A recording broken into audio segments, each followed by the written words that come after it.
حضرت یوسف علیہ السلام ایک مرتبہ دیکھا انہوں نے ایک جوان ہے اور جبریل نازل ہوئے، کہا اے یوسف یہ جوان کو آپ پہچانتے ہیں کون ہے؟ وہ جوان تھا ظاہری طور پر برے حالات میں، بڑے پرانے لباس میں، اور تو آپ جانتے کہ یہ کون ہے؟ کہا بتلاؤ کہ یہ کون ہے؟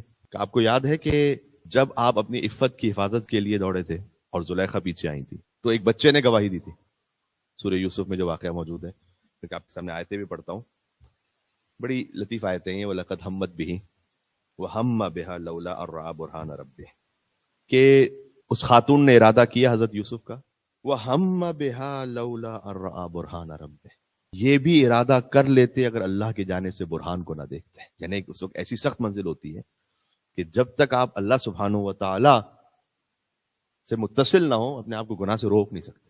سبحان اللہ۔ بہرحال پھر ہوا یہ کہ وَاسْتَبَقَ الْبَابَ، دونوں دوڑے دروازے کی طرف۔ ایک ایک لفظ میں قرآن کے بہت سارے میسیجز ہوتے ہیں۔ وَاسْتَبَقَ تثنیہ کا صیغہ ہے، دونوں دوڑے۔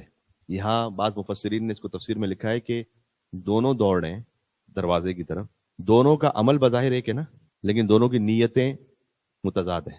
حضرت یوسف علیہ السلام دوڑ رہے ہیں گناہ سے بچنے کے لیے، زلیخا دوڑ رہی ہیں گناہ کرنے کے لیے۔ اس سے سمجھ میں آتا ہے کہ فقط کسی کے ظاہر کو نہ دیکھا کرے۔ ہو سکتا ہے دو ظاہر ایک جیسے ہوں لیکن نیتوں میں زمین سے آسمان تک فرق ہو۔ دو نوحہ پڑھنے والے، ہو سکتا ہے ظاہر ایک ہو، دونوں کو نوحہ ایک ہی ہو لیکن نیتیں زمین سے آسمان تک فرق ہو۔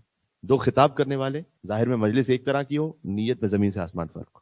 دو روزہ رکھنے والے، ایک کا روزہ وہ ہو کہ اللہ اس کی خود جزا بن جائے، ایک کا روزہ وہ ہو کہ جو مولا علی کہتے ہیں جس کو بھوک و پیاس کے سوا کچھ نہیں ملا۔ ظاہر میں عمل ایک ہے۔ دو نماز پڑھنے والے، ظاہر میں عمل ایک ہے۔ واستبق الباب، دونوں دوڑیں دروازے کی طرف۔ وقدت قمیصہ من دبر، اور حضرت یوسف علیہ السلام کی جو قمیص تھی وہ پشت سے پارا ہو گئی۔ بہرحال جب دروازہ کھلا تو عزیز مصر بادشاہ زلیخا کا ہسبینڈ، زلیخا کا جو مصر کا جو بادشاہ تھا وہ سامنے تھا۔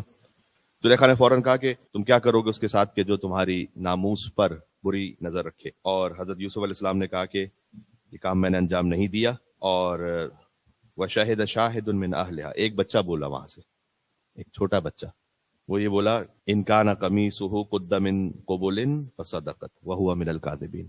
یہ دیکھیے گا کہ اگر یوسف علیہ السلام کا پیرہن سامنے سے پارا ہے تو وہ سچ کہہ رہی ہے اور یہ جھوٹ کہہ رہے ہیں۔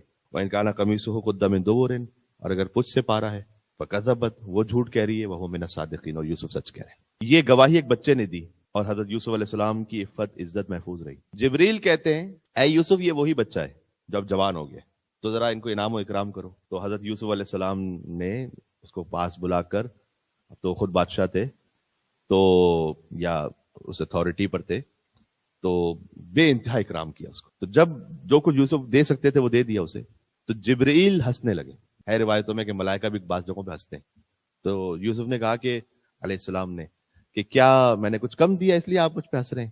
کہا نہیں، میں اس بات پہ نہیں ہنس رہا، میں یہ سوچ رہا ہوں کہ آپ مخلوق خدا ہیں، عبد خدا ہیں، اس کے باوجود بھی ایک مرتبہ اس شخص نے آپ کے لیے گواہی دی، تو آپ کے پاس جتنا ممکن تھا وہ سب آپ نے انعام و اکرام دیا اسے۔ تو یہ جو ساری مخلوقات الہیہ ہیں، یہ جب اللہ سبحانہ و تعالیٰ کی وحدانیت کی گواہی روز دے رہے ہیں، تو جب اللہ انہیں انعام و اکرام سے نوازے گا تو پھر کتنا نوازے گا۔ یہ مل کے صلوات اور بھیجے محمد و آل محمد پر، اللہم صلی علی محمد و آل محمد۔